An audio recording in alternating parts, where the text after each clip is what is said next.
Ito lang ang natatanging paraan. Kung hindi ko ito gagawin, mapapahamak ang pamilya ko. Hindi kayo nararapat sa mundo ng mga tao. Wag. Wag ang asawa ko. Wag. Nagmamakaawa ko. Gagawin ko ang lahat. Wag mo lang saktan ang asawa ko. Hindi sana ito mangyayari sa inyo kung hindi kayo nagpumilit na pumunta rito. Aalis kami. Hindi na kami babalik dito. Huwag mo lang saktan ang asawa ko. Mawawala kami na para bang hindi kami nabuhay sa mundo. Hindi. Mapanlin lang kayo. Hindi kayo dapat pagkatiwalaan. Wala kaming ginawang masama sa inyo. Anong wala? Muntik nang mamatay ang anak ko lalaki dahil sa asawa mo. Nakita ng dalawang mata ko. Kakainin na niya ang bata kung hindi ko siya nakita. Hindi niya yun sinasadya. Kinuwento niya yun sa akin. Patawarin mo ako. Pero hindi ko mapapalampas ang ginawa ninyo. Wag! Asawa ko!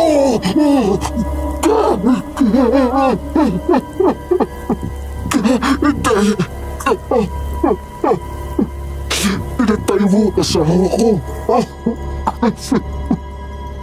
Sinusumpa ko ang ginawa mo. Mangyayari din sa buong pamilya mo.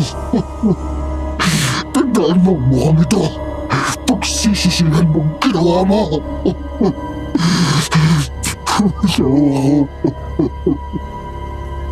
Nasaan si Arado? Papatayin kita! Papatayin kita!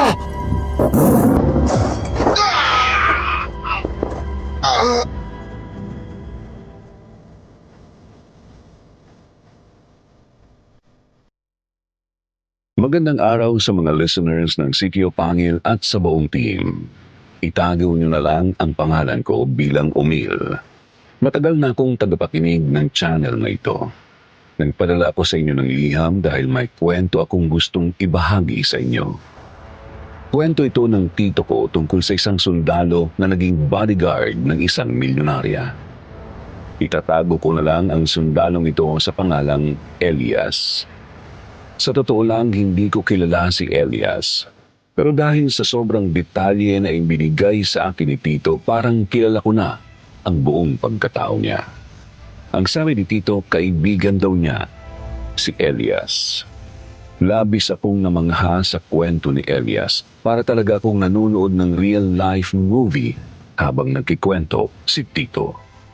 Hindi ko inaakalang totoo pala talaga ang mga aswang. Na mayroong mababait at mayroon namang masasama at kumakain ng mga bata at matanda. Pero ang kwento ni Elias ay naiiba. Paano ko nasabi? Pakinggan ninyo ang simula ng kwento. Magkikwento ako na parabang ako talaga si Elias.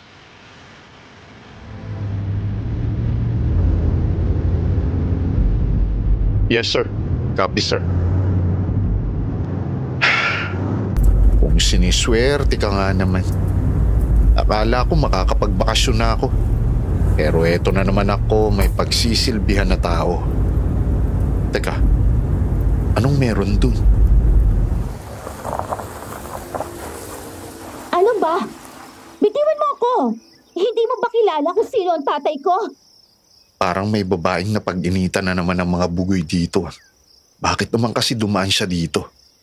Kung saan kakaunti lang ang mga bahay. Ano ba? Bitiwan mo ako!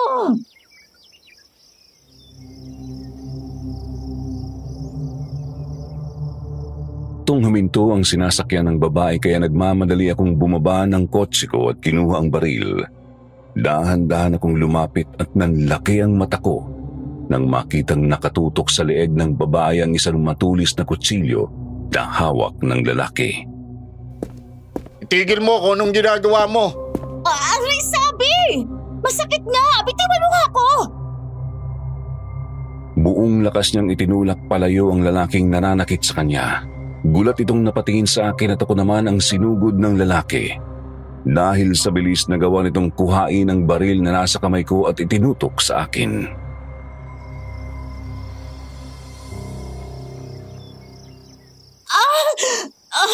Is that a gun? Lintik yan. Kanina hindi ka natakot sa kutsilyo na nasa leeg mo. Pero ngayon, sa baril na hindi naman nakatutok sa'yo, takot na takot ka? Ibaba mo yan. Kung ako sa'yo, hindi mo itutuloy ang plano mo. Gusto mong matapos ang problemang to na hindi ka nasasaktan? Ibaba mo ang baril at ibigay mo sa akin. Kakalimutan kong ginawa mo to at pakakawalan kita.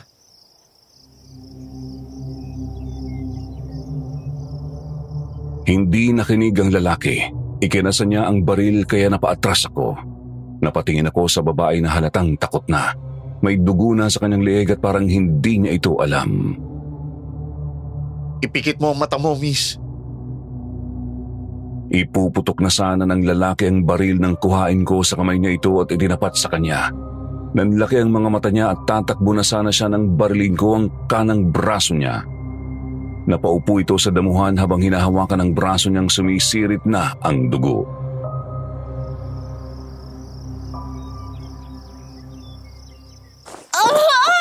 Anong nangyari?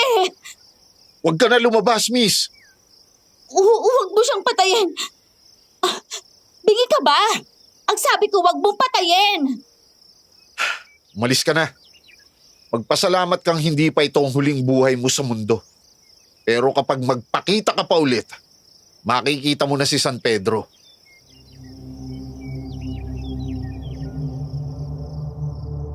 Nanginginig na umalis ang lalaki, hawak-hawak ang braso niyang dumudugo. Halos maihipa ito dahil sa sobrang takot. Tumingin ako sa babaeng nag-aalalang nakatingin sa lalaking tumatakbo. Lumapit ako sa kanya at tinignan ang sugat niya sa leeg.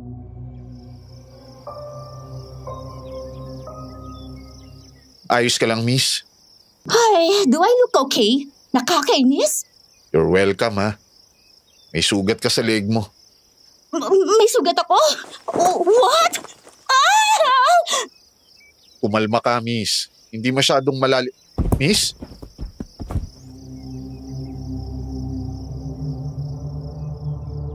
Biglang nahimatay ang babae. Hindi ko alam kung saan ko siya dadalhin kaya minabuti ko na lang munang pahintuin ang pagdaloy ng dugo sa leeg niya. Hindi nagtagal naramdaman kong gumalaw siya at saktong tumama ang tingin niya sa akin.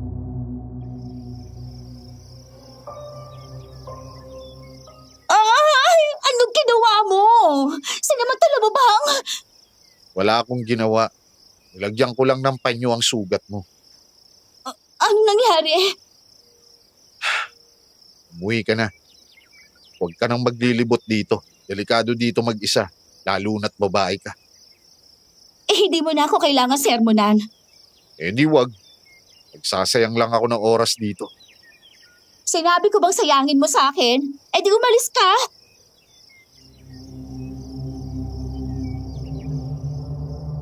Tumalikod na lang ako at sumakay sa kotse ko.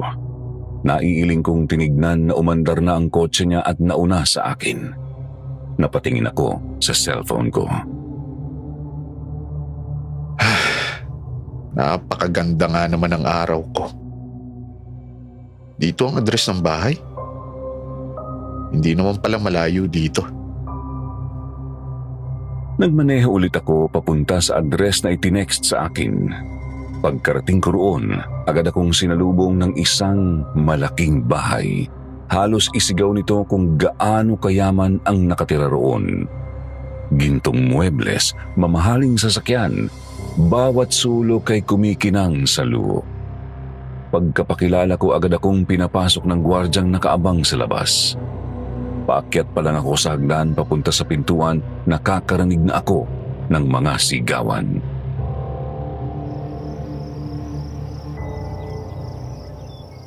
Ano ba? Hindi mo ba ako narinig? Final na ang decision ko, Dad. Aalis ako. Sa lahat ng pwedeng puntahan mo, bakit doon? Hindi mo ako mapipigilan. You're such a brat. Anong akala mo? Ikakaganda ng reputasyon mo ang ginagawa mo. Wala akong pake sa pesteng reputasyon na yan. Buong buhay ako nagtrabaho para maging maayos ang buhay mo. Para mabili ko ang lahat ng gusto mo. Tapos ito ang ipapakita mo sa akin? How disrespectful! Wala ka namang ibang iniisip kundi ang pangalan mo, di ba? At ako ang nakakasira nun. Bakit hindi mo na lang ako pabayaan sa gusto ko? Aalis na ako sa bahay na ito. At hindi na ako magiging pabigat. Fine. Gawin mo kung anong gusto mo. Diyan ka naman magaling, di ba? Ang tumakbo. Tumatakbo ako dahil pagod na ako, Dad. Ayoko na sa toxic na bahay na to. Ayoko na makita ka because every time I look at you, nakikita ko mukha ni Mommy. Hindi ko kasalanan kung bakit umalis ang mami mo. Mas pinili niya ang lalaking yun. Alam ko iniwan niya ako dahil sa pesteng lalaking yun. Luna, sinubukan ko. Hindi ko kailangan ng paliwanag mo, Dad. Aalis na ako. Luna! Luna!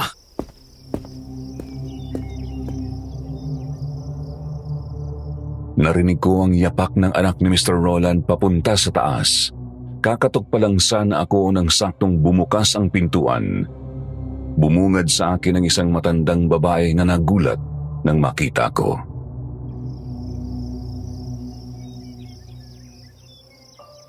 Magandang umaga. Sino po sila? Magandang umaga po. Ako si Elias. Pinatawag ako dito ni Mr. Roland. Si Sir Roland. Ay, nandito po siya sa loob. Halik kayo. Pasok kayo. Maraming salamat po.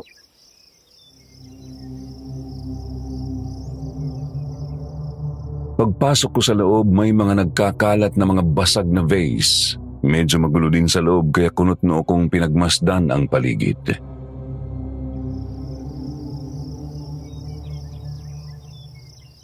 Pasensya ka na, iho.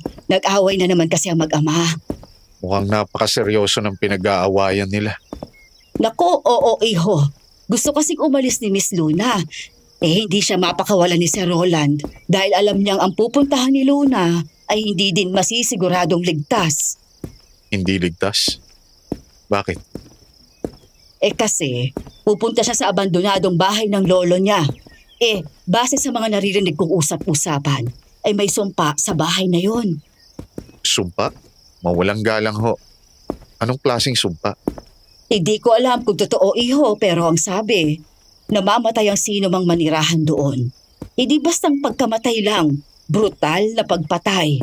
May nagkwento nga sa akin nakita daw talaga niyang may isang pamilyang tumira doon at kinabukasan, lahat sila'y nakalambitin na sa harap ng bahay. Ang iba ay pugot ang ulo at ang iba naman ay bulwak ang mga lamang loob. Ay Diyos ko, mahabaging Panginoon, ay sana hindi yun totoo. At simula nun, hindi na sila nanirahan malapit sa bahay na yon. Kaya naging abandonado na ang lugar. Anong klaseng alamat yung usap-usapan, Nay? Hindi ka naniniwala, ano? Pati din ako, hindi ako makapaniwalang ganoon nga ang nangyayari. Ay, kung sakaling pupunta siya doon, sasama ako sa kanya. Kahit na masungit ang batang yon, alam kong kailangan niya ako. Pero kung alam niyang gano'n ang sitwasyon, bakit pa rin siya magpapatuloy? Dahil malapit sa kanyang lolo. Doon din siya lumaki nung bata pa lang siya kaya hindi din siya maniniwalang may sumpa ang bahay. Teka, nandito na pala tayo, iho. Ito ang office ni Sir Roland. Kumatok ka na lang at pumasok. Maraming salamat, Nay. Walang anuman, pupuntahan ko lang si Miss Luna. Sir Roland, ako po si Elias, ang hinire ninyong sundalo. Elias, nandito ko na pala. Halika, pumasok ka.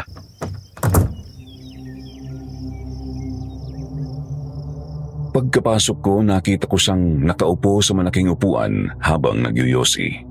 May alak din sa maliit na lamesang nasa tabi niya. Sumaludo ako sa kanya.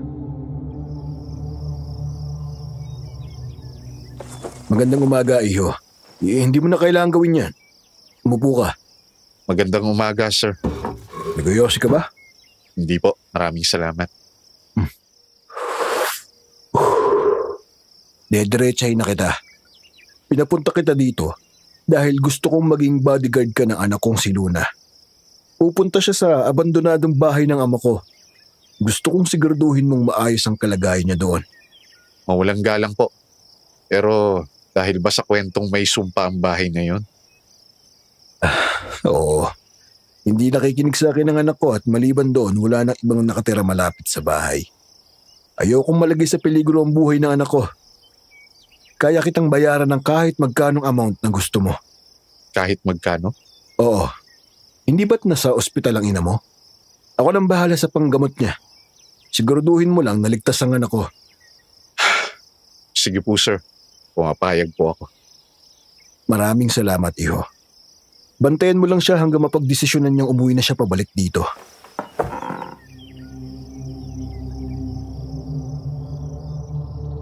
Tumango ako at kinamayan niya ako. Nakita ko sa mga mata niya ang pagkapawi ng pangamba. Tinapik niya ako sa balikat. Mukhang aalis na ang anak ko. Habulin mo siya. Opo sir, huwag kayong mag-alala. Hindi ko pababayaan ang anak ninyo. Nasa kamay mo ang kaligtasan niya, Elias. May tiwala ako sa'yo. Makakaasa po kayo. Maraming salamat.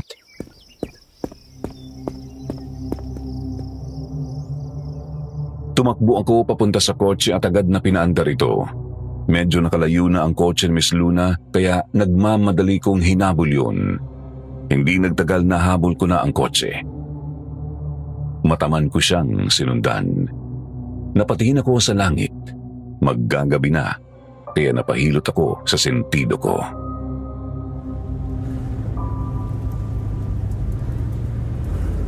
Malayo pa ba ang pupuntahan niya?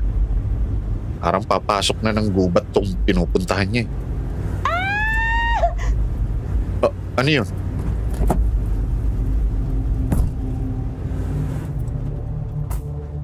Huminto ang kotse ni Luna kaya huminto din ako. Dala ang baril at flashlight pumunta ako sa kotse niya.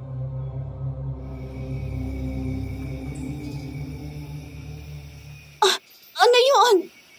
Miss Luna, bumalik na tayo. Mukhang hindi na tayo ligtas rito. Shh! Huwag ka maingay, Nay. Huminto din ang kotseng kanina pa nakasunod sa atin. May sumusunod sa atin? Miss Luna, ayos lang ba kayo? Huwag ka kayang magpanik. Isa ako sundalo. Pinasunod ako sa iyo ni Sir Roland. Ni Daddy? Sundalo? Wait, ikaw? Teka, ikaw ang babaeng niligtas ko kanina?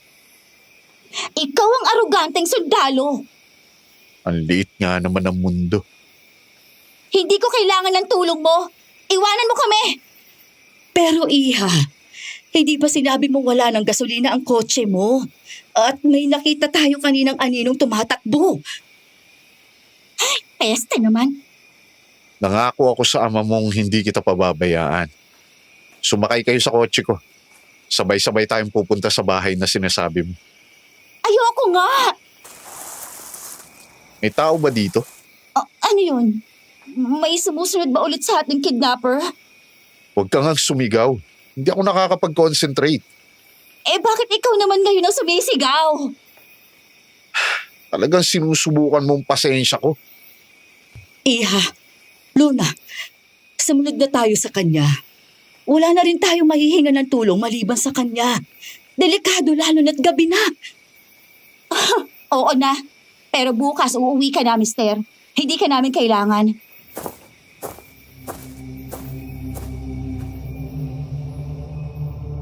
Nakita kong tinignan niya ako ng masama bago pumunta sa kotse ko. Papasok na sana siya nang napahinto siya at tumingin sa may paanan niya. Kunot-no ko siyang nilapitan. Natamaan ang mukha niya ng flashlight ko kaya nakita kong nanginginig siya sa takot.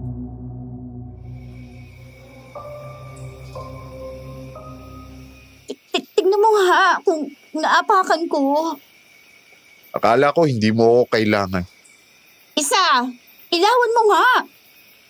Ano ba kasing naapaka... Ay! Patay na kambing! Ay! Miss Luna, kumalma ka. Miss Luna, tumingin ka sa akin. Kumalma ka lang. Maraming dugo. Napunta sa sapatos kong dugo. Patay na yan. Baka kinain ng mabangis na hayop. Huwag kang matakot. Bulwak ang tiyan niya. Parang hindi pa lang siya matagal na kinain. Alam ko, kaya kailangan na nating umalis. Pero kumalma ka at dahan-dahan pumasok sa kotse ko, ha? Kumapit ka sa akin, Iha.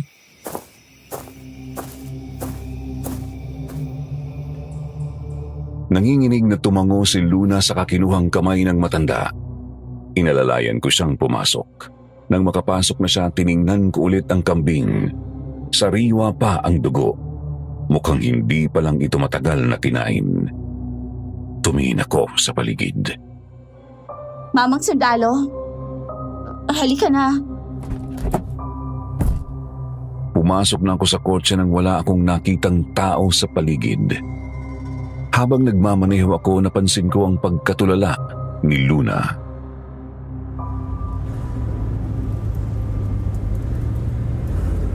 Ako si Elias, hindi mamang sundalo. Elias, Ikaw po, Nay. Ako si Pamela. 10 years na niya akong katulong. nanay, hindi katulong. Luna, saan tayo pupunta? Matagal pa ba? Hindi na, malapit na. Yun oh, yung malaking bahay na yan. Napakalaking bahay. Kakaibang aura. Parang nakakapangilabot. Isang sundalo, natatakot. Natural lang matakot. Anong akala mo sa amin? Porkit sundalo, walang emosyon. May sinabi ba akong ganon? Pinaintindi ko lang sa iyo ang sinabi mo. Hindi ako grade 1 para turuan mo. Pumalma ka, Elias. Kaya mo to.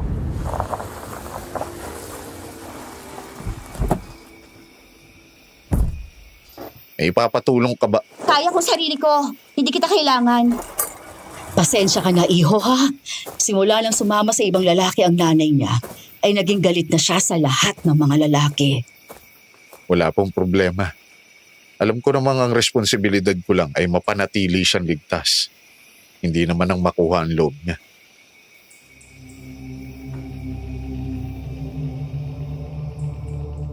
Ngumiti sa akin si Nanay Pamela sa kasumunod kay Luna. Papasok na sana ako nang may maramdaman akong matang nakatingin sa amin. Mabilis akong lumingon at may nakita akong aninong tumatakbo papalayo. Napakabilis ng pagtakbo. Tigre ba yun? Pagkapasok ko sa bahay, bumungad sa akin ang maalikabok na paligid. Nakita kong nasa may safety switch si Luna. Sinusubukang buksan ng kuryente. Nagmamadali akong lumapit sa kanya.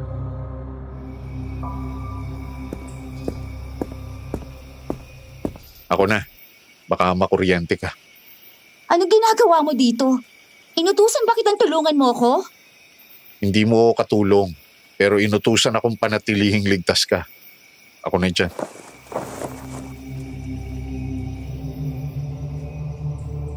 Hindi pa sana siya susunod sa sinabi ko nang buhatin ko siya papalayo sa safety switch. Anong ginagawa mo? Bitiwan mo ko! Makulit ka kasi. Pagkatapos ko siyang ilapag, binuksan ko na ang safety switch. Umilaw ang buong paligid. Lumingon ako kay Luna pero hindi ko na siya nakitang nakatayo doon.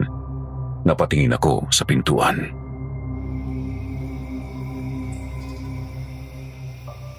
Sinarado ko yun pagpasok ko Nanay Pamela, patulong po ako rito. Sinong pumasok? Nasa loob naman yung dalawa. O binuksan lang ng hang. Anong ginagawa mo dyan? Ikaw bang nagbukas ng pintuan? Hindi pa ako lumalapit sa pintuan na yan simula nang pumasok ako, no? Kung may nararamdaman kang kakaiba, tawagin mo lang ako. Inuulit ko, hindi kita kakailanganin.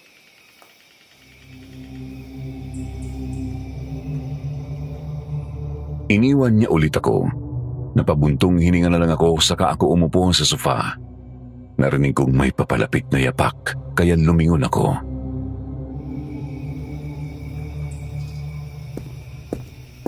Eto, iho, may kumot. Ayaw mo bang isa sa mga kwarto dito ka matulog? Hindi na po. Mas madali ako makakarespondi sa inyo kung nandito ako. Matulog na po kayo. Mukhang pagod na din kayo. Sige, iho. Maraming salamat. Sana hindi ka sumuko kay Miss Luna. Mabait na bata naman yun. Huwag po kayong mag-alala, Nay. Hindi ko siya pababayaan.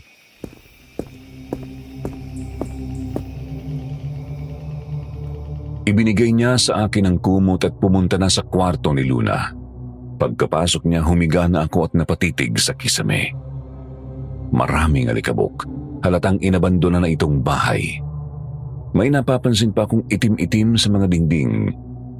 Hindi nagtagal, dinalaw na ako ng antok. Naalimpungatan ako nang may narinig akong parang bumubukas ang gate sa labas. Nahihilo akong tumayo sa katinignan kung anong meron sa labas. Dumungaw ako sa bintana. Kinusot ko ang mata ko. Wala akong nakitang kahit ano. Ano yun? Parang may kinakain na hayop. Hindi ko makita kung ano ang nasa harapan mula sa bintana kaya wala akong choice kundi tingnan mula sa likod kung anong meron. Dahan-daan kong binuksan ng pintuan.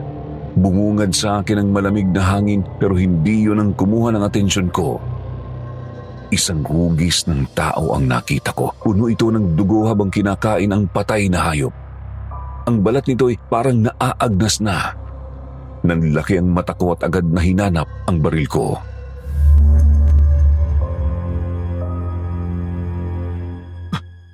Nasaan na yung baril ko? Nasa sofa. Teka, nasaan na yung nilalang na yun? Anong klaseng nilalang ang nakita ko? Isa ba yung aswang?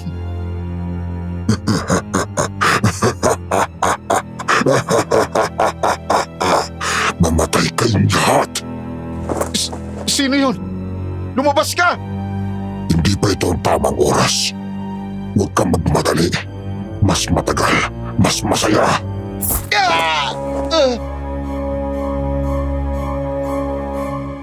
Napahawak ako sa paa ko nang may maramdaman akong matulis na bagay na tumusok doon. Napaluhod ako sa sakit at nakita kong may maliit na kahoy na nakatusok sa paa ko. Sumirit ang dugo doon. Asan ka? Patikim ko pa lang yan. Ito naman ang sunod. Bago pa man ako makagalaw, may mabilis na nilalang na lumapit sa akin dala ang malaking kahoy. Sa sobrang bilis na pangyayari naramdaman ko na lang na may matigas na bagay na tumama sa likod ng ulo ko kaya nahilo ako. Bumagsak ang katawan ko. Nanlalabo ang mata kong tumingin sa nilalang na nasa harapan ko. Aswang! Simula pa lang ng kalbaryo ninyo. Nagsisimula pa lang ako. Luna! Luna! Anong nangyari? Bakit ka nasa harapan ng pintuan natutulog? Aray! Oh, ano nangyari sa paa mo?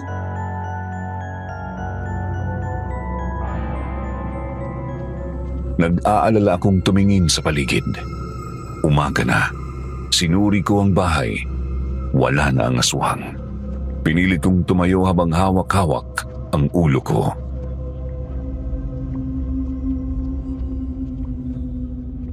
Napakalikot mo naman matulog. Nasugatan ka pa? May aswang dito, Luna.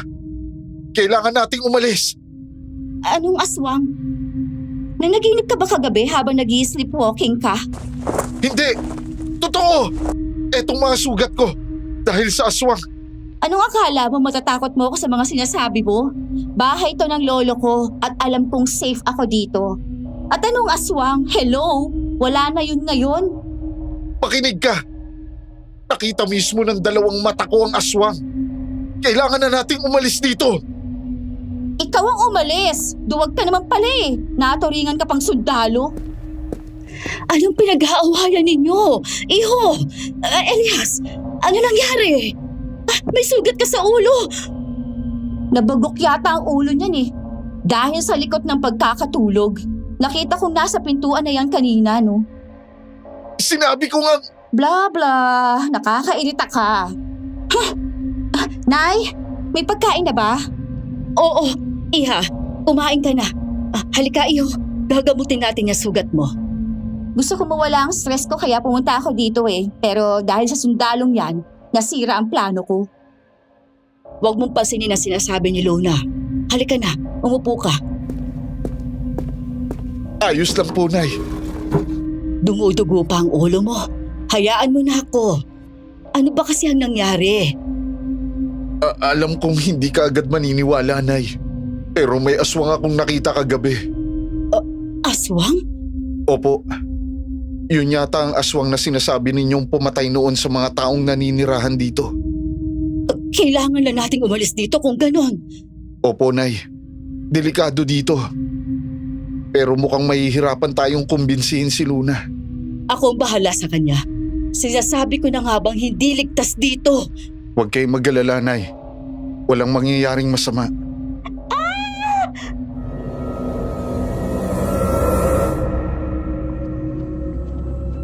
Pareho kaming nagulat dahil sa pagsigaw ni Luna. Nagmamadali kaming pumunta sa kusina at nakita siya doong nakaupo habang nakatingin sa ilalim ng lababo.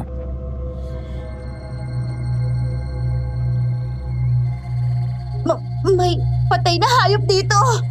Patay na hayop? Nasaan? Ang hayop na yan ang kinain ng aswang kagabi. Anong kinakain ng aswang? Ginawa mo to, no? Para may rason ka para umalis ako dito?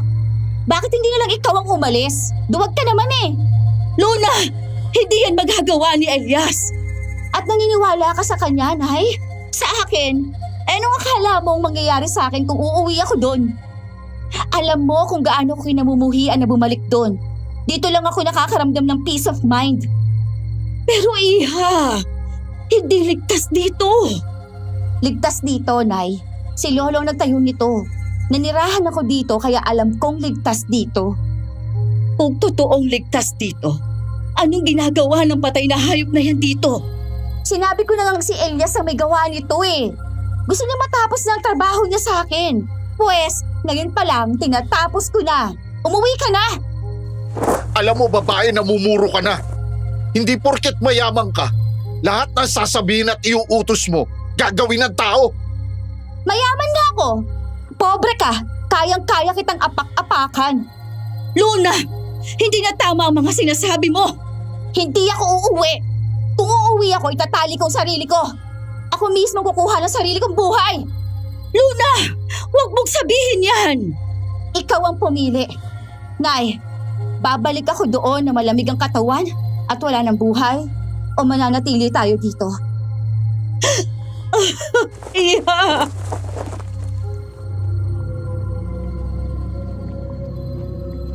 Hindi na niya hinintay ang sasabihin ni Nanay Pamela.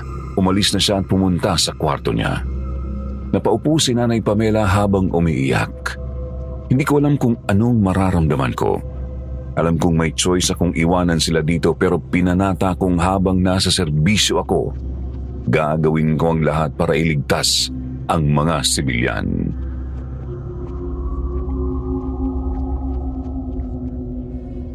Luna, hindi ko na alam kung anong gagawin ko sa'yo. Nay, huwag ka mag-alala. Walang masamang mangyayari sa inyo. Nandito ako. Hindi ka aalis? Hindi ako aalis hanggat hindi ko kayo kasama. Puntahan mo si Luna. Ako na ang bahala dito. Maraming salamat, Iho.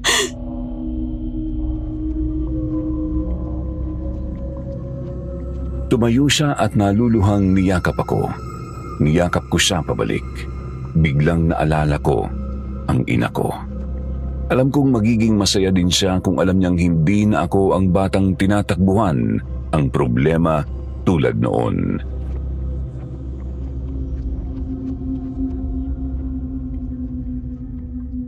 Hindi ko kayo iiwan, Nay. Hanggat hindi pa ready si Luna umalis dito, sisiguruhin kong magiging maayos ang kalagayan niyo. Maraming salamat, Iho. Gabayan ka ng Panginoon. Ngumiti ako at pumunta na siya sa kwarto ni Luna. Tinignan ko ang patay na hayop. Bulwak ang tiyan nito na parang kinain talaga ng isang aswang. Kung napunta dito ang kinakain niya, ibig sabihin nakapasok na ang aswang. At iniwan niya ito dito dahil gusto niyang magbigay ng babala. Kung akala mo natatakot ako sa iyo, nagkakamali ka. Inilagay ko sa malaking plastik ang hayop at itinapon sa likod ng bahay. Pagkahagis ko ng plastik, halos madulas ako nang may makita akong bungo ng tao.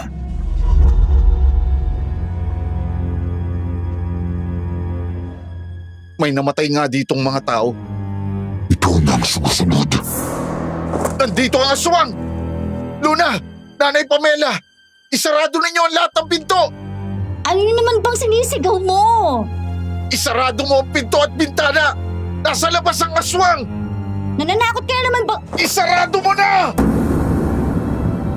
Halatang nagulat siya sa pagsigaw ko kaya napagalaw siya.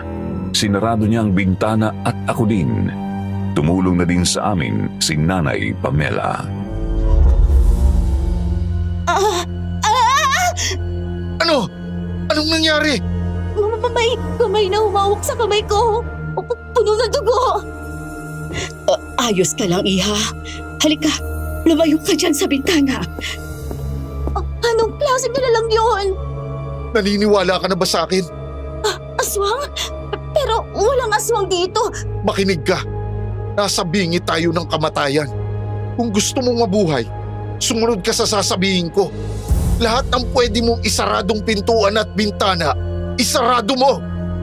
Oo. Sinarado niya ang mga bintana nang matapos pumunta siya sa kanyang kwarto at doon nagkulong. Lumapit sa akin si Nanay Pamela.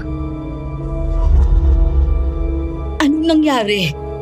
Nasa bahay natin ang aswang? Nasa labas. Kaya ako inutos isarado ang mga pintuan at bintana. Mukhang nagulat si Luna sa nakita niya kanina. Hindi ka pa din kasi naniniwala eh. Huwag ka mag-alala, kakausapin ko siya. Iho, sana hindi ka magsawa sa amin. Alam kong masungit at pasaway si Luna pero lumaki lang talaga siyang kulang sa atensyon galing sa mga magulang niya. Dito, sa bahay na ito, ay mas nakakaramdam siya ng saya. Opo, Nay.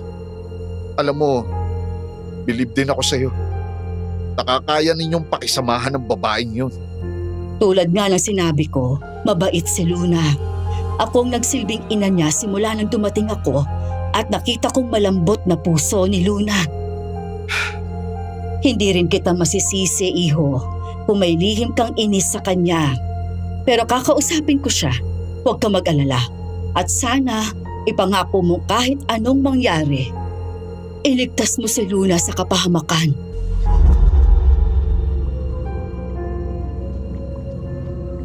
Tumango ako at pumunta sa sala para kuhain ang baril ko. Nakita kong pumasok ulit si Nanay Pamela sa kwarto ni Luna. Umupo ako sa sofa at pinakiramdaman ng paligid. Hindi ko alam kung bakit kahit umaga nagpapakita ang aswang.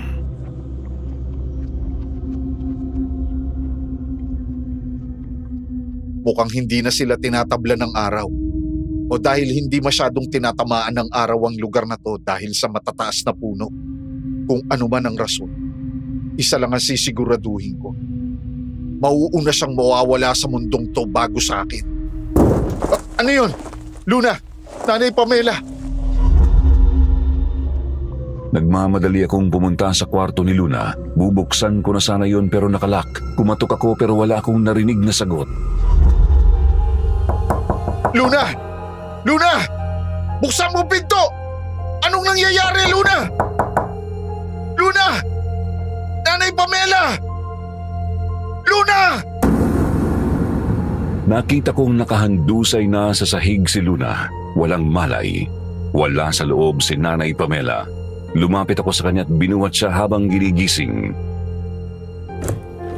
Luna! Anong nangyari? Teka, dugo! Pinalo siya sa ulo! Natataranta kong kumuha ng panyo at pinigilan ang pagdaloy ng dugo. Hindi ko alam kung ano ang uunahin ko. Wala sa paligid si Nanay Pamela at kinakabahan ako. Ayokong isipin pero malaki ang posibilidad na ang may gawa nito ay ang aswang.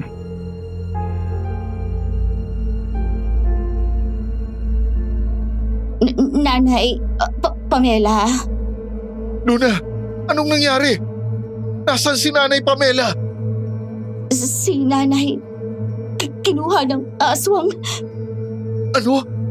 Kinakausap ako ni nanay. nang may makita siyang tao sa may bintana. Hindi ko alam na bukas ang bintana. Nakapasok ang aswang. Si nanay. Ang nanay ko. Shh! Hahanapin natin siya. Kailangan nating gamutin ang sugat mo.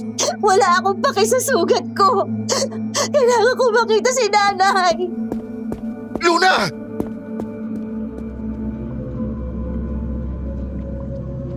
Tumakbo siya papalabas ng bahay. Natataranta kong kinuha ang baril at sinundan siya.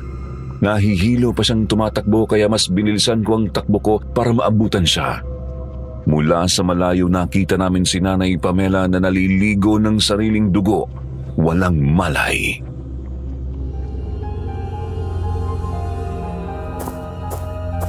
Nanay! Nanay! Luna! Wag! Masyadong delikado! Hawak siya ng aswang! Wala akong paki! Ililigtas ko si nanay. Kailangan niya ako. Hindi! Hindi kita papayagan! Oo! Hindi! Tama na!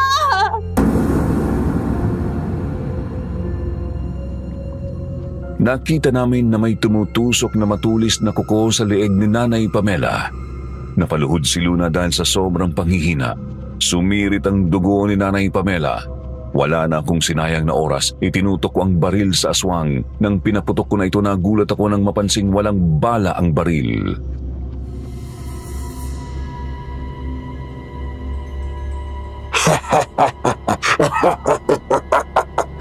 Hindi ako bobo. Tignan ninyo kung paano ko patayin ang matanda ito. Wag! Please, wag! Alam mo, mas natutuwa kung nakikita kang miserable. Tama. Maging miserable ka. Sisihin mo ang sarili mo dahil sa pagkamatay ng nanay mo. Hindi! Nanay, please, iligtas mo siya. I'm sorry, Luna. Pero kailangan kong gawin to. Ano ginagawa mo? Bakit mo ako hinihila papasok ng bahay? Elias, bitiwan mo nga ako. Tulungan natin si nanay. Wala tayong laban. Kailangan kitang iligtas. Kailangan ka rin ni nanay. I'm sorry. Pero ito lang ang magagawa ko ngayon. Mabigat ang dibdib kong hinila papasok si Luna. Naramdaman ko ang pagsuntok niya pero hindi ko yun ininda. Pinili kong hinila siya papasok hanggang maisarado ko ang pintuan. Bigla kong naalala ang bulong ni Nanay Pamela. Sinabi ng iligtas ko, si Luna.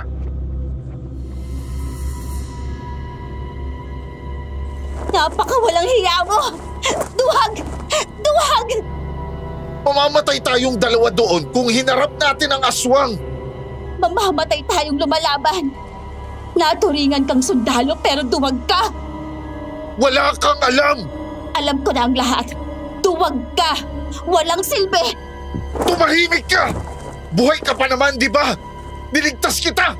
So ano gusto mo? Magpasalamat pa ako sa'yo? Ang kapal naman ng mukha mo. Luna, hindi ganun. Pinatay mong nag-iisa kong kaagapay sa buhay. Sana, ikaw na lang ang namatay. Luna! Luna!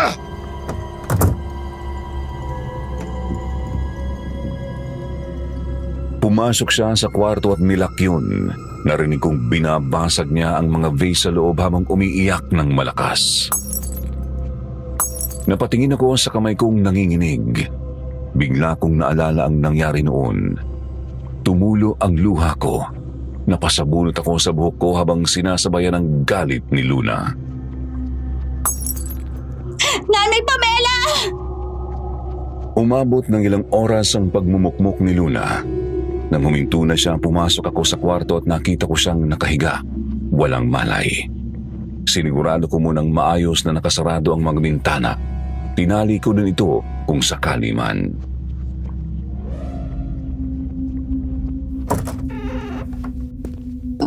Nanay... Sorry, Luna. Tama ka, naging duwag ako.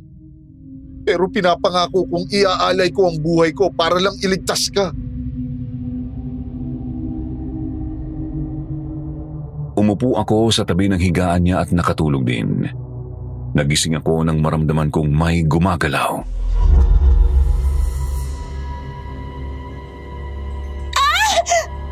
Luna, anong ginagawa mo?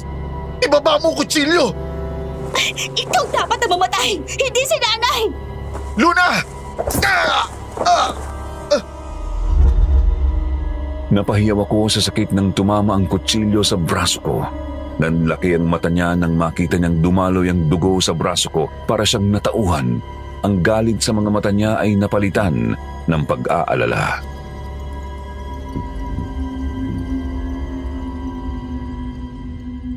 Sorry. Hindi ko sinasadya. Hindi. Alam kong nagawa mo to dahil sa galit mo sa akin. Naiintindihan ko. Elias, si nanay, hindi ko alam kung paano ako mabubuhay nang wala siya. Tama ka. Naging duwag ako.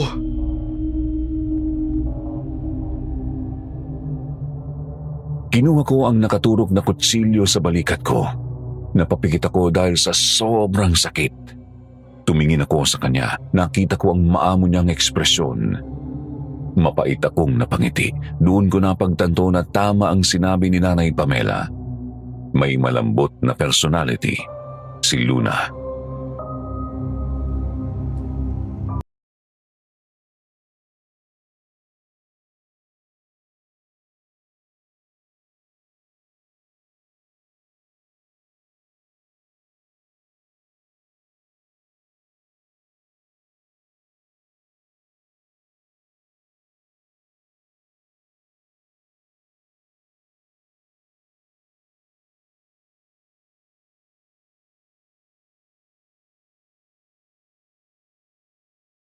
Mo kanina, Tama.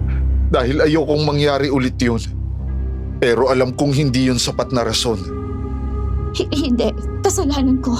I was in denial kasi hindi ko tanggap na dahil sa akin namatay si Nanay Pamela. Luna, wag mo yan sabihin. Hindi, Elias. Ako ang may kasalanan. Kung hindi ako nagpabilit na pumunta dito, hindi ito mangyayari. Wala ako nagawang tama. Makinig ka sa akin. Marami kang napagdaanan. Hindi mo dapat sisihin ang sarili mo. Alam mo bang kaya mahalaga sa akin si Nanay Pamela? Dahil siya nagparamdam sa akin kung paano maging isang anak. Siya ang pumahid sa mga luha ko. Siya nagbabantay sa akin kapag nagkakasakit ako. Kaya hindi ko matatanggap na hindi ko siya nailigtas. Patawarin mo ko, Luna. Hindi ako naging matapang. Hindi ko alam kung ayos lang o tinatanggap ko na ang lahat. Masyado mabilis ang pangyayari.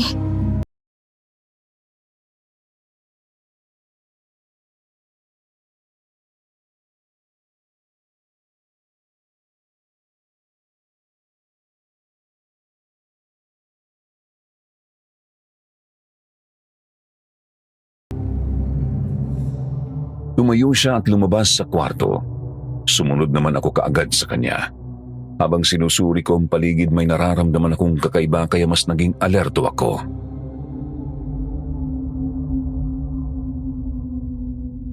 Dito ka lang sa tabi ko. Hindi ako nakakasiguro na wala na dito ang aswang. Huwag ka mag-alala. Lahat ng bintana at pintuan natin ay sarado. Ah! Nanay Pamela!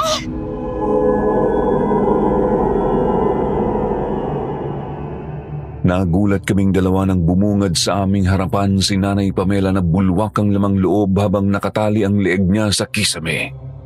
Napaluhod si Luna habang umiiyak habang ako naman ay pinagmamasdan ang karumaldumal na hinantungan ni Nanay. Hinawakan ko sa balikat si Luna.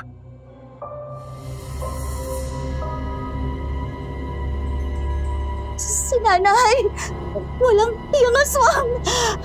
Lumabas ka! Hindi ka na nakontento! Bakit mo ito ginawa kay Nanay? Napunta sa loob si Nanay Pamela. Ibig sabihin, nasa loob ang aswang. Kailangan ko ng sandata.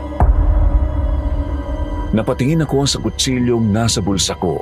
Ang kutsilyong ginamit ni Luna kanina sa akin.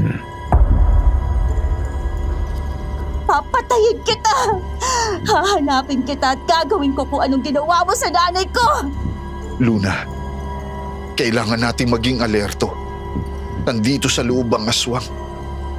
Mukhang alam na niya lahat ng pwede nating pasukan sa bahay. Hindi ako natatakot sa kanya! Lumabas ka!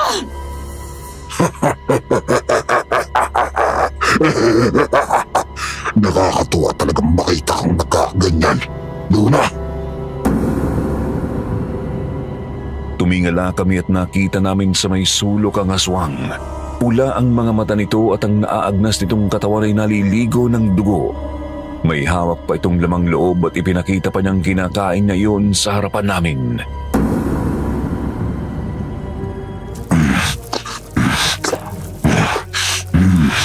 matagal na akong hindi nakakain ulit ng tao. Hindi pa rin kumukupas ang sarap kahit matanda na.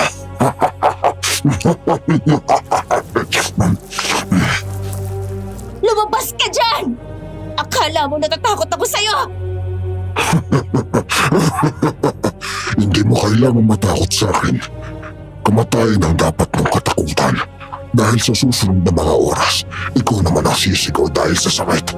At sisiguraduhin kong hindi mo makakalimutan ang sakit kahit mamatay ka pa. Huwag kang lalapit doon, Luna! Itiwan mo ako! Ano ba?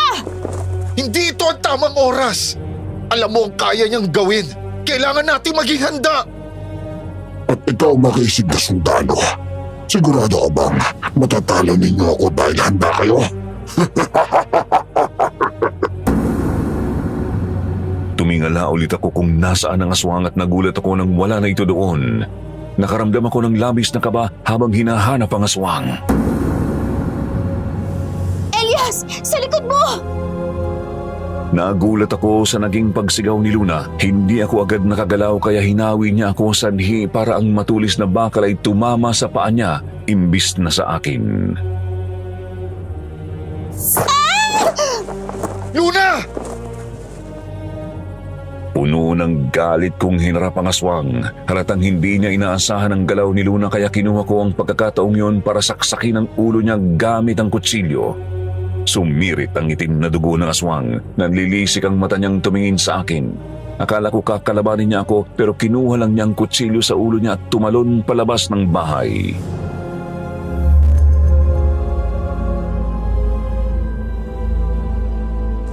Luna! Bakit mo ginawa yun? Aray! You're welcome, ha? Paano matatanggal ang bakal na to? Kailangan kunin ang bakal sa paa mo, Luna. Kuhain? Hindi ako handa. Masyado masakit para kunin ang bakal. Wala nang ibang paraan. Mai-infeksyon ka kung hindi natin tatanggalin ang bakal. Hindi ko kaya. Eto ang balikat ko. Kagatin mo ko kung masyado nang masakit. Wala na ba talagang ibang paraan? Makinig ka, Luna. Matapang kang babae. Wala lang ito sa'yo. Alam kong makakaya mo to. Hindi ako sundalong tulad mo. Teka, masakit. Humawa ka sa balikat ko. Aray!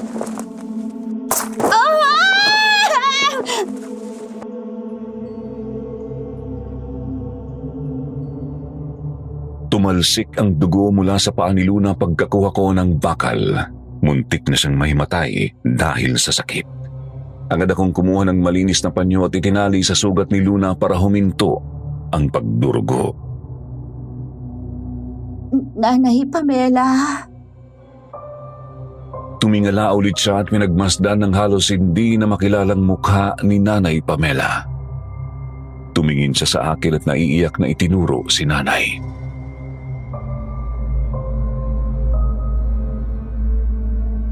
Pwede mo ba siyang ibaba? Ayoko makita si nanay na ganyan.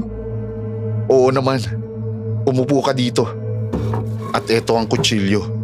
Kung sakaling bumalik ang aswang. Subukan lang niya. Hindi na siya lalabas sa bahay na to ng buhay. Napabuntong hininga ako at tinanggal ang pagkakabitay ni Nanay Pamela. Inihiga ko siya sa sahig. Agad namang niyakap ni Luna si Nanay Pamela.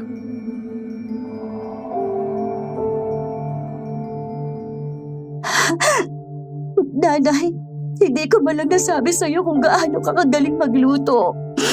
Hindi ko man lang nasabi sa'yo kung gaano ako ka-thankful na ikaw nag-alaga sa akin. Patawarin mo ko kung ito ang kinahinatnan mo dahil mas pinili mong samahan ako. At maraming salamat, Nay, sa lahat. Gagawin ko ang lahat, Nay, para maabot ang hustisya ng pagkamatay mo. Gabi na, Luna. Kinakailangan na nating umalis dito. Ano? Aalis? Hindi ako papayag. Papatayin ko ang aswang na yon. Masyado siyang malakas, Luna. Kailangan natin ng tulong. Kinuha niya lahat ng balak ko sa baril. Pero si Nanay Pamela, Babalikan natin siya. Pangako. Babalikan ko ang bangkay ni Nanay Pamela. Nanay Pamela, kailangan naming umalis. Hintayin mo kami, ha?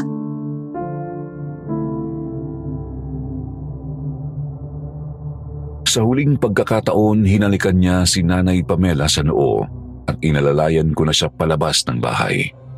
Pumunta agad kami sa kotse at pinaandar ko na yon nang maramdaman kong may kakaiba sa gulong ng kotse. Dumungaw ako sa bintana.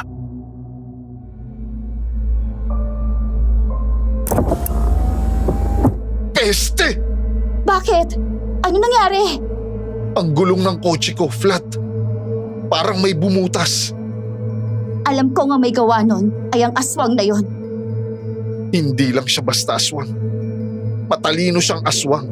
At alam lahat ng tungkol sa mga tao. Anong gagawin natin? Kailangan natin bumalik sa bahay mo. Maghahanap tayo ng gamit doon na pangotra sa aswang. Ano yun, Elias? Huwag kang gagalaw, Luna. Ako ang bahala sa'yo. Inilibot ko ang tingin sa buong paligid. May nakita akong maliit na pistola kaya nabuhayan ako. Nandito pala ang baril na ibinigay sa akin ng kaibigan ko. Elias, anong gagawin natin? Huwag kang mag-alala. Ako ang bahala. Sinuri ko ang paligid at may nakita akong anino malapit sa kanang bahagi ng kotse. Pinwesto ko ang sarili ko at itinutok ang baril. Huli ka!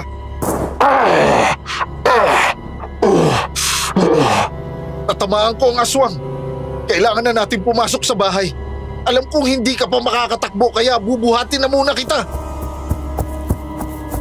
Nagmamadali akong lumabas at binuhat si Luna. Buong lakas akong tumakbo papunta sa pintuan. Biglang may naramdaman akong paang sumusunod sa amin. Lumingon ako at nakita kong susunggaban na sana niya si Luna nang ipilutok ko ulit ang baril.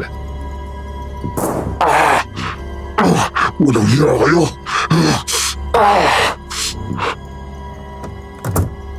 Saktong isinarado ko ng pintuan bago pa man niya kami maabutan.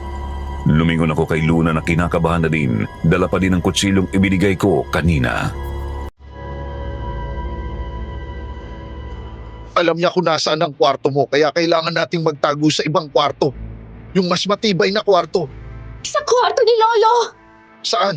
Hindi magtatagal. Baka kapasok ang aswang na yon. Doon sa second floor! Bubuhatin kita ulit. Kaya mo bang magpaputok ng baril? Hindi. Ngayon, patututo ka na. Halika na. Binigay ko sa kanya ang baril. Ramdam ko ang panginginig ng kamay niya kaya marahan ko iyong hinawakan. Kaya mo to, Luna. Nakaya mo kanina, di ba? Pindutin mo lang to kapag nakita mong lalapit siya. Kaya ko ito. Tumango ako at tumakbo papunta sa second floor. Narinig namin ang paghiyaw ng aswang pero hindi ako nagpatinag. Naramdaman ko ang paghigpit ng hawak sa akin ni Luna. Malapit na kami sa second floor nang makita kong nakapasok na ang aswang. Nandito na siya. Mag-focus ka, Luna. Pindutin mo ang itinuro ko sa'yo kung kailangan. Tandaan mo, para to kay Nanay Pamela. Tama. Hindi ko hahayaang hindi makuha ang hustisya sa nanay ko. Yun! Yung itim na malaking pintuan! Hindi kayo makakatakas sa akin. Umapit ka lang, Luna. Makakapunta tayo dun. Ginamit ko ang buong lakas ko para makapunta sa pintuan. Bubuksan ko na sana ang pintuan nang may maramdaman akong matulis na kahoy na tumusok sa kanang kamay ko.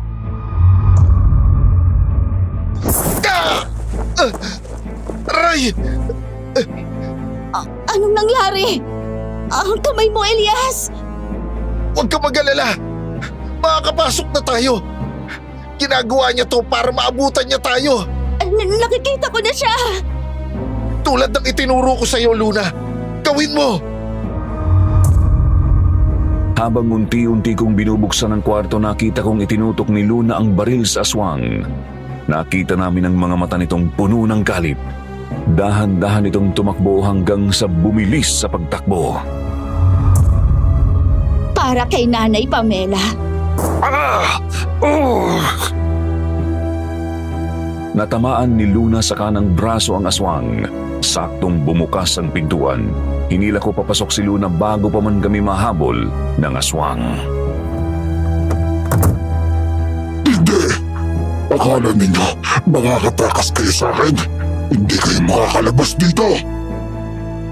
Mukhang matibay nga ang kwartong ito dahil kahit nakailang malalakas na kalampag ang aswang, hindi ito nasira ang pintuan. Umalis na ang aswang. Nagawa ko! Natamaan ko ang aswang! Nagawa mo nga. Ang kamay mo! Wala to. Alam mo na ngayon kung paano gumamit ng baril. Hindi pa yun sapat. Gusto kong paulanan siya ng bala. Kung marami tayong baril, magagawa natin. Pero teka, paano mo nalaman na ito ang matibay na kwarto? Dito ako nakatira sa bahay noong bata pa ako. Naalala kong sinabi sa akin noon ni Lolo na ang kwartong ito ay ginawang espesyal. Hindi ito basta-basta nasisira dahil marami daw siyang mahalagang bagay sa loob. Nasabi pa nga niya sa akin na fireproof itong kwarto. Anong mahalagang bagay ang tinutukoy niya para gumawa siya ng ganito katibay na kwarto? Hindi ko din alam. Basta bata pa ako noon. Alam mo ba, hindi pa din mawala sa isipan ko ang tanong na kanina ko pa gusto masagot. Anong tanong? Bakit sa bahay ninyo naninirahan ng aswang? May nakwento sa akin si Nanay Pamela. May mga nakatira pa malapit sa bahay ninyo noon. At nakita nilang ang lahat ng dumadalaw o naninirahan sa bahay ninyo ay namamatay. Dahil pala ito sa aswang. Pero bakit? Oo nga. Hindi ako naniniwala noon na totoong mga kwentong tulad noon kasi wala namang naging kaaway ang lolo ko. O baka ito lang ang gustong bahay ng aswang? Kaya ayaw niyang may pumupunta dito? Hindi, napakababaw ng rason. Pero kung tama ang hinala ko, papaalisin niya lang tayo dito sa bahay niyo. Hindi niya tayo papatayin. Ang sinasabi mo ba may kinalaman ng lolo o pamilya ko rito? Hindi ako sigurado pero may posibilidad. Kahit ang tatay mo'y posibleng alam ang katotohanan kaya pinababantayan ka niya. Pero ano? Anong atraso ng lolo ko o ng pamilya ko sa aswang na yon? Baka nandito ang sagot. Hanapin natin. Sige, dito ako sa baba. Masakit ang paa ko kaya hindi ako makakagalaw ng maayos. Walang problema. Sabihan mo lang ako kung may nahanap ka.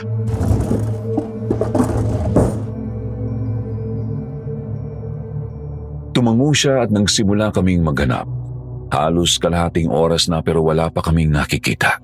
Puro papeles ng kumpanya lang ang nakikita namin. Hanggang sa may nakita akong kumikinang na mahabang box.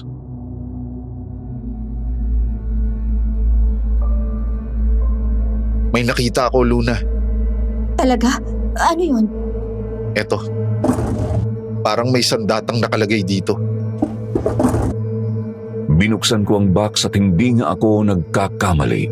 May nakita kaming mahabang espada. Halatang makaluma ito dahil sa ganda ng ukit sa hawakan nito pero mapapansin na napakatalas pa rin ng blade ng espada.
Kahit mayaman kami, marami siyang tinutulungan at napakasimple niyang manamit. Hindi ko alam kung bakit, pero base sa litrato, hindi siya nagpapakatotoo. May tinatago ang lolo mo. Talagang nalalaman mo yan dahil lang sa pagtingin sa litrato? Masyado ko nagmamagaling, Elias. Walang kinalaman dito ang lolo ko. Maaaring biktima nga lang siya dito eh.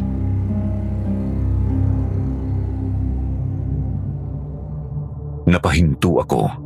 May posibilidad na tama si Luna. Magsasalita sana ako nang biglang may malakas na bagay na tumatama sa pintuan.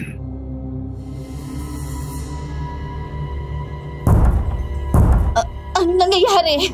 Parang hindi tayo tatantanan ng aswang na yan. Maghanda ka. Dito ka sa likod ko. Nanguna ako. Ramdam ko ang panginginig sa kalamnan ko pero hindi ko yun ininda. Inantay ko ang pagbukas ng pintuan. Mahigpit kong hinawakan ang espada. Sige, pumasok ka lang, aswang ka. Uhaw ka na talaga, no?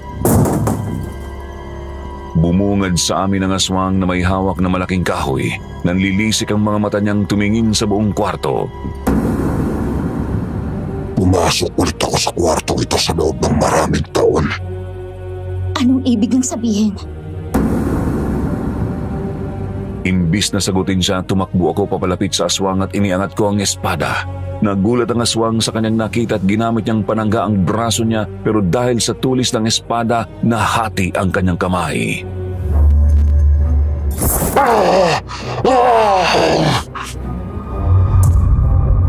Aatake sana ulit ako nang ginamit niya ang isa niyang kamay at inihampas sa akin ang kahoy. Napaubo ako ng dugo kasabay ng pagtalsik ko papunta sa kinatatayuan ni Luna. Luna! Ayos ka lang ba? Aray! Ang baril! Luna! Naririnig mo ba ako? Luna! Nangihina ang katawan ko, Elias. Itinabi ko ang espada at tiningnan ng kalagayan niya. Nararamdaman kong umiinit ang buong katawan niya. Napatingin ako sa sugat niya sa paa na lumalala. Nakita mo ang espada. Akala ko, tinapon na ni Judas ang espada. Kilala mo ang lolo ko? Oo, kilala ko ang lolo mo. Dahil ako ang matalik niyang kaibigan. Teka, ang lalaki sa litrato. Kaya pamilyar sa akin yun. Dahil siya yun. Tama ka. Ako yun. Kung magkaibigan kayo ng lolo ko, bakit mo pinatay si Nanay Pamela at ang ibang mga taong naninirahan dito? Bakit? Bakit? Dahil pinatay niya ang asawa ko. Pinatay niya ang nag-iisang katuwang sa buhay. Maaaring pinatay niya dahil alam niyang gagawin mo to. Mga mamamatay kayo ng tao. Hindi. Nagmakaawa ko. Hindi kami kumakain ng tao noon. Pero dahil sa isang pagkakamali, dahil ang akala ng lolo mo na kinain ng asawa ko ang tatay mo, pinatay niya ang asawa ko. Ako lang ang nakaligtas sa aming dalawa at simula noon, isinumpa akong papatayin ko din kayong lahat. Bakit hindi na lang ako ang pinatay mo kaagad? Ako naman pala ang pakay mo. Bakit mo pa sinama si Nanay Pamela? Para malaman mo kung ano ang pakiramdam ng mawalan ng mahal sa buhay. At para malaman mo na hindi madali na makitang patay na ang kaagapay mo sa buhay. Ano? Anong pakiramdam? Walang hiya ka! Hindi mo na sana idinamay sa kasamaan mo si Nanay Pamela. Wala siyang ginawa sa'yo. Hindi ko siya pamilya. Huli na. Patay na ang nanay mo. At ngayon, ang lalaki namang ito. Pagkatapos niyang sabihin yun, itinapon niya sa amin ang kahoy. Agad kong niyakap si Luna kaya sa likod ko tumama ang kahoy. Halos maramdaman ko ang pagkabali ng mga buto ko dahil sa lakas. Elias! Gumising ka! Elias! Nanghihina ang katawan kong tumingin sa kanya. Gusto ko pang tumayo at kalabanin ang aswang pero hindi na kaya ng katawan ko. Elias! Elias! Gumising ka! Hindi mo ako pwede iwanan dito, Elias! Dahan-dahan kong iminulat ang mata ko nang maramdaman ko ang sunod-sunod na pagtulo ng butil tubig sa aking muka. Bumungad sa akin si Luna na walang tigil sa kaiiyak. Elias! Elias! Buhay ka! Ang akala ko, Ang aswang. nagawa ko siyang palabasin ng kwarto. Pinaulanan ko siya ng bahala at bago pa ako maubusan ng bala, nakaatras na siya sa lampas sa pintuan kaya isinarado ko ang pintuan. Hindi na ulit siya pumasok pagkasarado ko ng pintuan. Ang tapang mo, Luna. Hindi ito ang tamang panahon para magbiro, Elias. Akala ko nga patay ka na eh. Masamanda mo ako, Luna. Hindi ako agad mamamatay. Kung ipakain kaya kita sa aswang na yon. Sa tingin mo ba, patay na ang aswang? Hindi ko alam. Pero naririnig ko pa ang kaluskos niya kanina. Kaya hindi ako sigurado. Kailangan nating masiguro. Sa sitwasyon mong yan, makakaya mo pa ba? Sundalo ako, Luna. I was trained to be a strong man. Sige ha, huwag mo akong hahawakan. Siyempre, kailangan ko pa din ng alalay mo. Aray! Yan na nga bang sinasabi ko eh. Pero paano kung buhay pa siya? Anong gagawin natin? Wala na akong bala. Ako na ang bahala. Kinuha ko ang espada at mahigpit yung hinawakan. Tumingin ako kay Luna at nakita ang labis niyang pag-aalala sa akin. Ngumiti ako. Pilit na binibigyan siya ng assurance na magiging maayos ang lahat. Pagbilang ko ng 3, buksan mo ang pintuan. Sigurado ka ba dyan sa plano mo? Wala nang ibang paraan, Luna. Kung hihintayin nating lumakas ang aswang, hindi tayo mabubuhay dito. Ano pwede ko magawa? Hawakan mo ang kutsilyo at kung kailangan, gamitin mo tulad ng kung paano mo ginamit sa akin. Sige. 1, 2, buksan mo na! Binuksan na niya ang pintuan. Agad akong sumulong at ang inaasahan kong paglalaban namin ng aswang ay hindi nangyari. Sa sulok, nakita kong nakaupo na ang aswang. Naliligo siya sa sarili niyang dugo. Ang dibdib niya ay may umaagos na dugo. Mukhang natamaan ni Luna ang aswang sa dibdib. Luna, napuruhan mo ang aswang. Talaga? Tinignan niya ang aswang. Medyo humihinga pa ito pero mahina na. Tumingala siya sa amin. Hindi pa rin nawawala ang mapupulang mata ng aswang. Ito na ang katapusan mo. Alam ko. Ramdam ko na. Pinagsisisihan mo ba ang lahat ng ginawa mo? Lahat ng pinatay mong walang kamuwang-muwang kung bakit mo sila pinatay? Ako? Hindi ako nagsisisi. Kailanman, hindi ko pinagsisisihan ang ginawa ko. Karapat-dapat lang yun na nangyari sa kanila. Kahit ang mga inosenteng tao? Lahat ng tao ay pare-pareho. Ang tingin sa amin ay pinsala. Hindi ba umatay ka ng maraming tao? Yun ay pagkatapos patayin ng asawa ko. Nagpagkaawa ako. Lumuhod ako. Pagdala akong talikuran ng lahi ko. Pero ginawa niya pa din. Ang batalik kong kaibigan. Ang pinagkakatiwalaan ko. Sinaksak ako sa likod. Pero hindi kailanman pwede magsama ang aswang at tao. Alam ko. Pero nagbabakasakali ako nun. At ikaw, swerte kang mawawala na ako sa mundo. Sumuka siya ng dugo. May mga nasamang lamang loob na kinain niya kanina. Nakatayo lang kami doon. Pinagmamasdan ng bawat galaw ng aswang. Tandaan ninyo, ang si Arado. At hanggat nabubuhay pa ako, gagawin ko ang lahat para mamatay ka. Napasigaw si Luna nang lalapitan na sana siya ni Arado.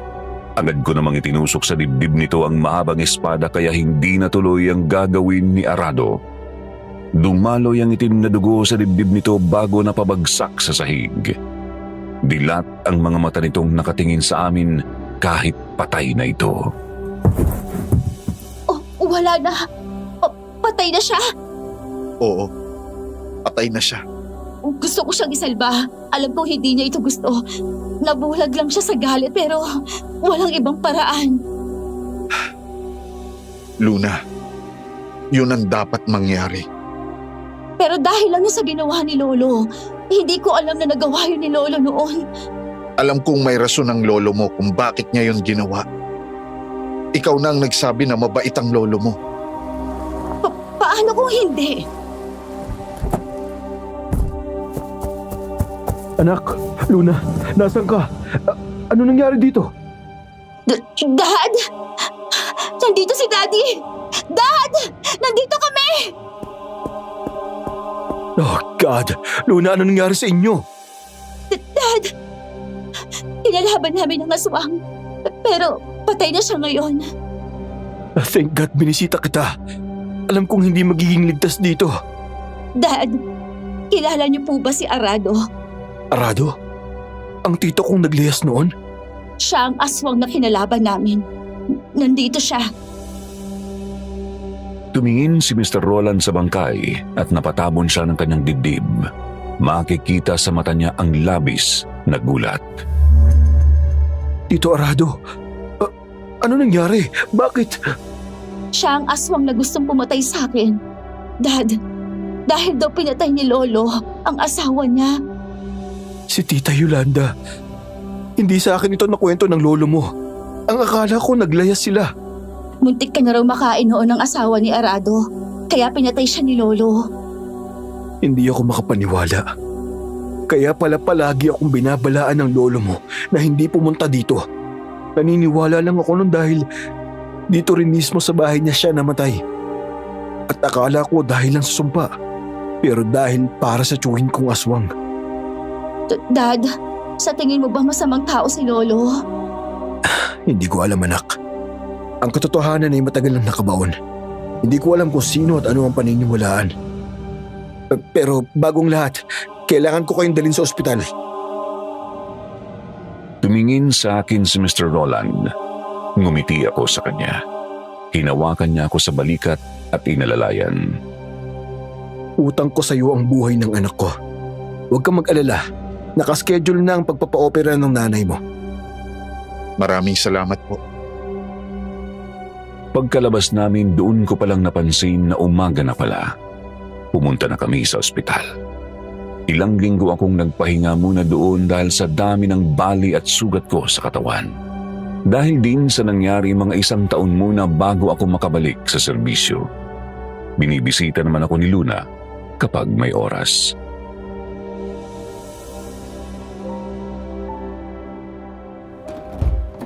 Gising ka na pala. May hinanda akong pagkain para sa'yo. Maraming salamat. Nag-abala ka pa. Naku, wala yun. Pasasalamat ko na to sa'yo. Wow. Nasaan ang spoiled brat na milyonarya? Alam mo kapag ako nainis sa'yo ngayon dito, Biro lang. pumunta pala ulit kami sa bahay pagkatapos ng libing ni Nanay Pamela. At may nakita kaming liham ni Lolo na nakalagay sa isang maliit na box. Kinuwento niya doon ang lahat at totoo ngang muntik nang makain si Dad ng asawa ni Arado. Pero hindi yun sinasadya. Napagtanto lang ni Lolo ang mali niya nung napatay na si Yolanda. Kaya sinakripisyo niya ang buhay niya. Hinayaan niyang patayin siya ni Arado pero dahil sa galit ni Arado, hindi siya huminto.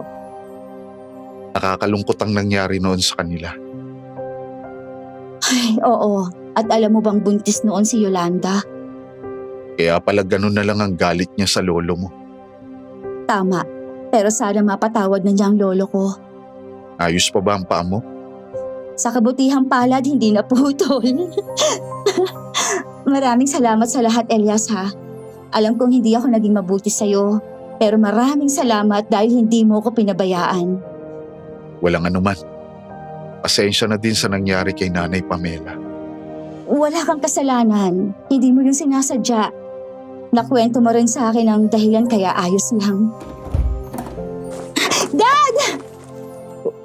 Mama,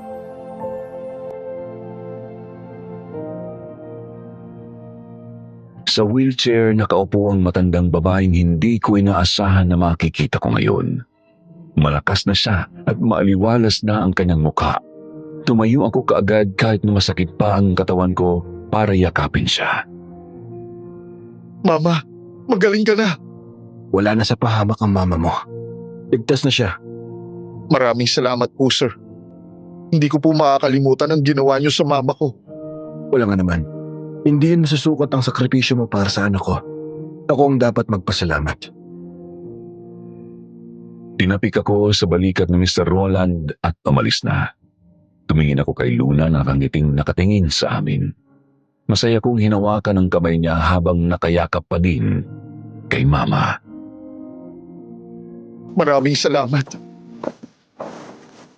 Diyan nagtatapos ang kwento ni Elias, mga kasityo pangil. Habang sinusulat ko ito, hindi ko din maiwasang madala ng emosyon ko. Totoo ngang ang pinakamasakit na betrayal ay mula sa kaibigan natin. Hindi man ito sinasadya o sinadya, parehong masakit pa din. Nagkwento sa akin ng tito ko na si Elias ay bumalik na ngayon sa serbisyo. Kung tinatanong niyo kung nagkatuluyan sila ni Luna, hindi ko alam. Pero naway nagustuhan ninyo ang kwentong ipinadala ko. Hindi man ito sarili kong kwento, may natutunan naman ako. Hindi lang puro takot at tense. At sana, kayo din. Pero bago ako magtapos, gusto ko sanang itanong kung may pagkakataon bang nagalit na kayo sa isang tao na hanggang ngayon ay hindi niyo napapatawad. Bakit? Mag-comment po kayo at babasahin ko. Muli, maraming salamat sa lahat ng nakinig. Ako po si Omil, nagpapaalam.